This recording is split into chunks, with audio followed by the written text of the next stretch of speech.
मैंने अपने मैनेजर से कहा कि वो पेंटिंग उस लड़की को दे दे, क्योंकि उसके पास पैसे नहीं थे और वो बेचारी अपा।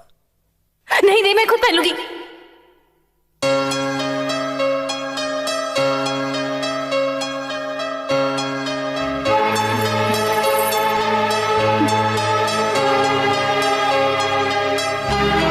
जानती हो प्रिया, उस लड़की ने उस तस्वीर को देखकर क्या कहा?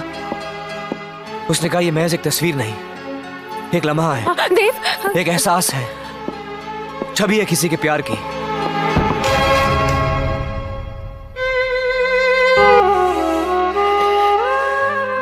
ये बात तुमने मुझसे क्यों छुपाई? क्यों नहीं बताया मुझे? अगर ये होना ही था तो मेरे साथ क्यों नहीं हुआ?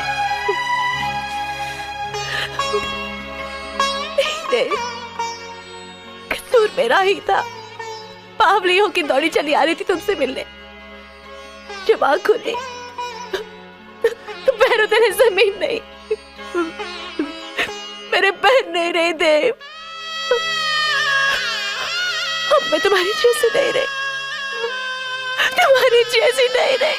हाँ, बहुत ही खुदगर्ज बन गई हो तुम। सारी मुश्किलें, सारी तकलीफें खुद ही लेना चाहती थी। मैंने तो थोड़ी सी खुशियां मांगी थी, तुमने तो अपने गम भी नहीं दिए मुझे।